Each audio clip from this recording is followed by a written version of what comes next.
mới thằng लोगोफोर जोङो दिनै गाम्बारियाव थांनो नागिरदों ओमफ्राय मानो थांनो नागिरदों दाथ' नोंथांमोना बयबो मोनथिखागौ इलेक्सन बे ब्रे थुनायानोसै आरो ओमफ्राय दिनैहाय गाम्बारियावहाय माबा फैगोन राकेश राभाफोरनि मा टाइटेल थायो नैबेबो राभा नालाय सोंबाय आङो खोन्थायाखिसै बिथाङा सोंबाय आङो जा गोदान गाननानै फैदों आङो नै 4 बोसोरनि साद्रि जोमनानै फैदों बिथां राकेशखौ नायनो थाखाय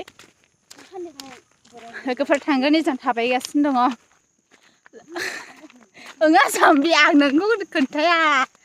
ओमफ्राय र' फै नों खिबुनावल' थाल' दे खिबुनावल' था लोगोफोर ओमफ्राय मोनसे खोथा जों साथामजों थाबायबोदों बेनि गेजेराव जोंनि लोगोफोरा माखासेया सोंनो राकेश राभाखौ सिनायानो राकेशआ माबायदि गोसोम ना होनदों माने बेखौनो होनदों आङो लख्रा बायदि गोसोम होननानैहाय दा बिथाङाबो राभालाबो सिनायानो गामिनि ब्लग गामिनि इस्पाताबारि खिजुरबारिखौ खिजुरपारा होनो नाङा दे दा जोङो बारि लोगोफोर सफैजेनबाय जोङो ओरैहाय हौरे राकेश राभा साराबो दं गोबां खाजोङो लाजिग्राबो दं केमेरायाव ओंखारनो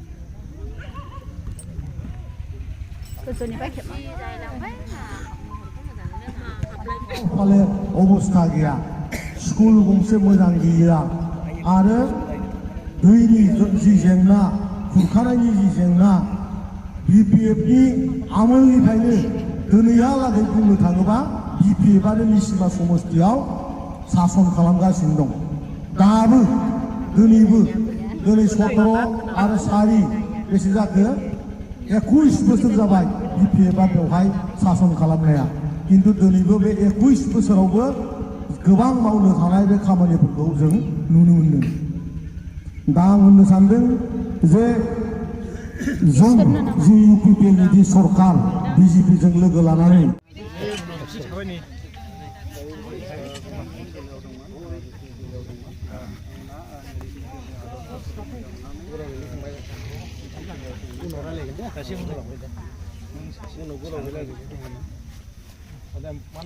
दा बेफोरबायदि गोबांथार जायगायावनो लोब जयनिं जादों आरो दा बे आदामोनाबो बेवहाय दिनैनि दिनाव जयनिं जाफैबाय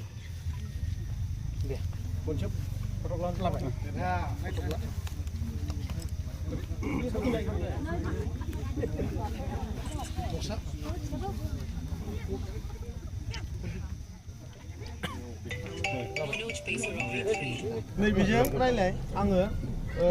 इलेक्सन जोबबानो फाथायहरगोन दे बेयाव नांगाल भांगायाव 10 थाखा 12 थाखा आं लायनो होदों नोंनिखौबो